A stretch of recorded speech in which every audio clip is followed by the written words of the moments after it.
පිටිසර ගම්මානික ලස්සන පුංචි පවුලක් ජීවත් වෙනවා. මේ පවුලේ අම්මයි තාත්තයි පුංචි දුවෙකුයි තමයි හිටියේ.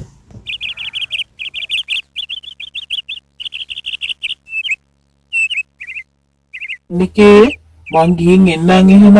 හොඳට ඕම සුනංගු වුණා. අවුව වැටෙන්න කලින් වැඩ පටන් ගන්න ඕනේ. මං ගිහින් එන්නම් එහෙනම්. හරි සුනංගු වෙන්න කලින් යන්න. හරි මහත්තයා පරිස්සමෙන්. ආල මේදා පුටි තුන්න ණයට සල්ලි දෙනවා කියනවා මුදලාලි. මගේ අතේ සල්ලි නැති කී මම බැලුවේ ණයට කීයක් හරි ඉල්ල ගන්නට යන්න. ඔයිටත් ඕනනම් යම් මාත් එක්කම. අනේ හොඳයි මාමේ ඔහේ මාටත් කතා කරපු එක යන්න. මාත් මේ කල්පනා කළේ කුඹුරට පුහුණු ටික ගහගන්නේ කොහොමද කියලා. යන් එහෙනම්. දෙන්නත් එක්කම එකතු වෙලා සේතම් මුදලාලි ගාවට යන්න පිටත් වුණා. මුදලාලි මේදා පුටිත් කුඹුරු වැඩවලට පොලියට සල්ලි දෙනවයි කියලා ආරංචි වුණා. අපි මේ ආවේ ගනුදෙනුවක් කරගන්න පුළුවන්ද කියලා බලන්න. රාළ මුදලාලිගෙන් ගනුදෙනුවකුත් කරගෙන යන්න පිටත් වුණා. ටික දුරයි යන්න පුළුවන් උනේ. හයියෙන් විදුලි කොටාගෙන වහින්න පටන් ගත්තා.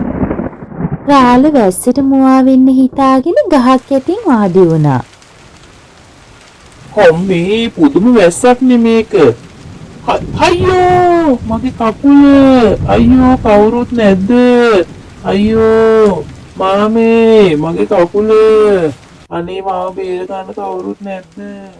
බණ්ඩේ මාමා හනිකට රාළවත් කරත්ති තියාගෙන වෙද මහත්තයව හම්බෙන්න යන්න පිටත් වුණා.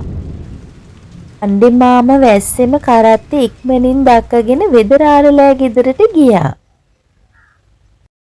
අයියෝ මගේ කකුල හරියට රිදෙනවා. අනේ වෙද මහත්තයෝ මොන හරි කරන්න. අයියෝ මගේ කකුල හරියට හිටින්ද කලබල නොවි. කකුලට හොඳට ඕම තුවාල පාටයි. බලමු මොකද වෙලා තියෙන්නේ කියලා. මට පේන විදිහට නම් අස්තිත් බිඳිලා වගේ. තුවාලේ අස්ති දෙකම නිසා ටිකක් වේදනාව වැඩි. මං ඕකට හොඳ පත්තුවක් බඳින්න. හැබැයි පුතේ පරිස්සම් වෙන්න වෙයි මාස 3ක් 4ක් යනකම්. කකුල බිමෙහිම තියනෝ නෙවෙයි. අම්මේ අනේ තාත්තා තාම නෑනේ අම්මේ. අපි කුඹුර ගාවට ටිකක් යමුද? මට නම් බයයි අම්මේ. තාම වහිනවත් එක්කනේ. ඒක තමයි දුවේ මාත් මේ කල්පනා කරේ. තාත්තා කවදාවත් රේබෝ වෙනකන් කුඹුරට වෙලා ඉන්නේ නෑ. මොකක් හරි කරදරයක්ද දන්නෙත් නෑ. යන් අපි ගිහිල්ලා හනිකට බලමු මොකද කියලා. ඉතින් අම්මයි දුවයි හබරල කොලේකුත් කඩාගෙන ඉක්මනින් තාත්තා බලන්න හිතාගෙන මගට යන්න පිටත් වුණා. අනේ මහත්තයා ඔයයි පරක්කු වෙද්දි අපිට හිතුණ මොකක් හරි කරදරයක් කියලා. අනේ ඉතින් වෙච්ච දෙයක් ගොඩක් රිදෙනවා දානේ. කකුල මොකද අඩිය තියන්නත් හොඳ නැතුව ඇති නේද? අයියෝ රිදෙනවා තමයි හාමිනේ. මොනා කරන්නද ඉතින් නරක වෙලාවනේ. වාඩි වුණා විතරයි ඩිංගක් වැස්සට මුවා වෙන්න කියාගෙන අත්ත කඩාගෙන කකුල උඩ.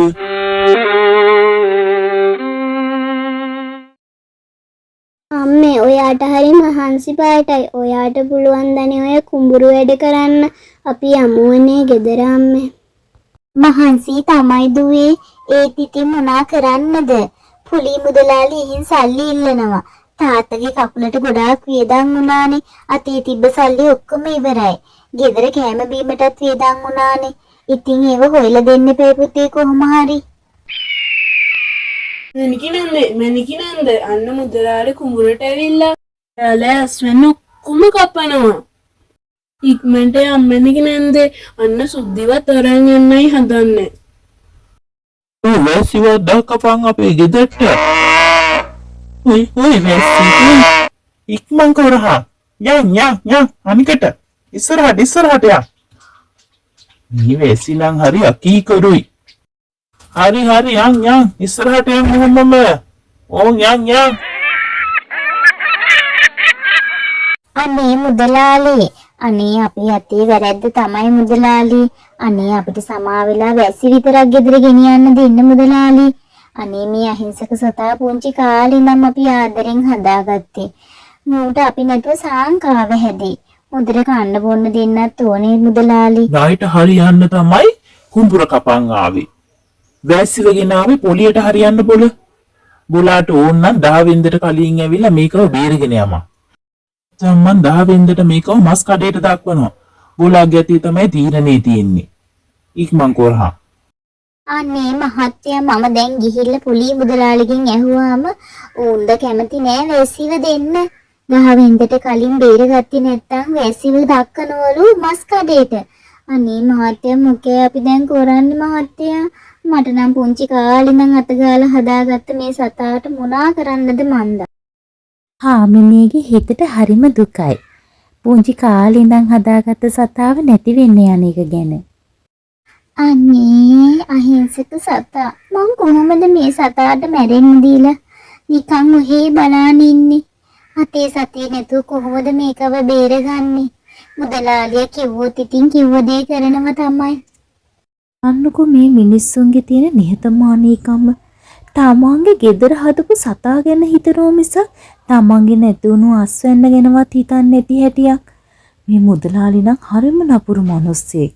අහිංසක සතෙක්ව කොහොමද මස් කඩේකට දක්වන්න ඉඩ දෙන්නේ? මම බලන්න ඕනේ මේ මිනිස්සු ඇත්තටම හොඳ මිනිස්සුද කියලා. ඒවතාවිය මිනිස් වෙසක් අරගෙන කුඹුර ගාවින් යන්න පිටත් වුණා. යනින් ගමන් වලල්ලක් කුඹුර ගාවින් හලාගෙන ගියා. ඇත්තටම ඇයට බලන්න උනේ මේ මැණිකේ හොඳ මිනිස්සෙක්ද කියලයි.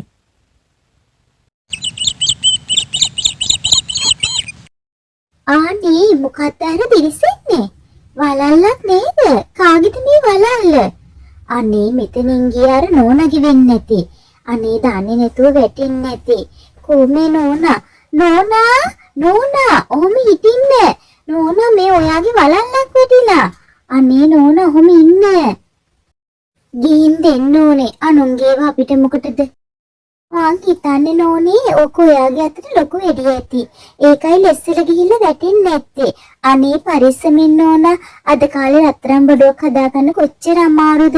අහිංසක මිනිස්සෙක්ට ওই වගේ වලල්ලක් කියන්නේ ලොකු හීනයක් තමයි නෝනා. අපිට නම් කවදාකවත් ওই වගේ දෙයක් හදාගන්න හම්බෙන්නේ. අනේ නෝනේ පරිස්සමින් යන්න. හවස් වෙන්න කලින් යන්න නෝනේ පරිස්සමට. ඔයාට නම් ගොඩාක් ස්තුතියි. ඔයා නම් ඇත්තටම හරි අවංක මිනිස්සෙක්. මෙච්චර වටින දෙයක් ලෝභකමක් නැතුව ආයි ගෙනල්ලා මටම බාර දෙන්න පුළුවන් තරම් හිතක් තිබිච්ච එක ගැන කොච්චර හොඳද? ඔයාට ගොඩාක් ස්තුතියි. ඔයාට කවදාකවත් වරදින්නේ නැහැ. අනේක සුළු දෙයක් නෝනා. මං කවදාකවත් අනුන්ගේ දේවල් ගන්න නෑ නෝනා. කපටිකම් කරලා අරගෙන දියුණු වෙලා ඇති වැඩක් තියෙනවයි. නෝනා යන්න පරිස්සමට. මාත් යනවා. කුඹුර වැඩ ටික මග දාලා ආවේ. බෑබෝ වෙන්න කලින් ඒ ටික කරලා ගෙදර යන්න ඕනේ. ගිහින් එන්නම්. එතන එයාට පුදුම හිතක් තියෙන්නේ. මෙච්චර අමාරු වෙලාවක එයාට වංචාවෙන් මගේ වලල්ල තියාගන්න තිබ්බනේ. ඒත් එයා අවංකකමින් මාව හොයාගෙන ඉවිල එක දුන්න නැවත. මම එයාට පිහිට වෙනවා. මට පුළුවන් එයාට පිහිට වෙන්න. එයා හොඳ මිනිස්සෙක්. හාමිනේ ගිහිල්ලා කුඹුර කොටන්න පටන් ගත්තා. හාමිනේගේ උදැල්ලට මොකද්ද වදින සද්දයක් ඇහුණා. හාමිනේ හිමින් එතන හාරන්න පටන් ගත්තා. හානේ මේ මොකක්ද මේ? රංගාසි මුට්ටියක් නේද? අම්මේ මේකේ බර මහත්තයට ගිහින් පෙන්වන්න ඕනේ. මේක නම් මැනිකේ හරිම පුදුමයක්. මං අවුරුදු කීයක් තිස්සේ ඉඳන්ද ඔය කුඹුර කොටන්නේ? ඔය කුඹුරි මං කොටපු නැති තැනක් නැති තරම්නේ. මේක නම් ඔයාගේ පිනට ලැබිච්ච දෙයක් මැනිකේ. අපේ ප්‍රශ්න දැන් ඉවරයි. ඔයා ගොඩක් පින්වන්තයි මැනිකේ. අනේ මහත්තයා මගේ හිතට ගොඩාක් සතුටේ දැනෙනවා. මං උදේ ඉඳන් ලතවි හිටියේ මේ වැසි ගැන හිත. මුදලාලි කිව්වනේ වැසිව මස් කඩේට දක්වන්නේ කියලා. අනේ හනිකට ගිහිල්ලා වැසිව බේරගෙන එන්නම් මහත්තයා මං. ඔයයි දරුවත් එක්ක ඉන්න. මේ ප්‍රශ්න වලට මේ අහිංසක සතාට මැරෙන්න ඉඩ තියන්න බෑනේ මහත්තයා. පින් හයිති වෙන්න ඕන දෙවියන්ට අපි දිහා බැලුවට. මුදලාලි මේ මෙතන සල්ලි ටික ඔක්කොම තියෙනවා. දැන්වත් ඇසිව නිදහස් කරන්න. ගෙදර යන් සුද්දි ද ය ඉතින් හාමිනේ ගිහිල්ලා වැස්සිවත් බේරගෙන ආවා. ඉතින් එයාලා ඒ සල්ලි වලින් ලස්සන ගේකුත් හදාගෙන සතුටින් ජීවත් වුණා.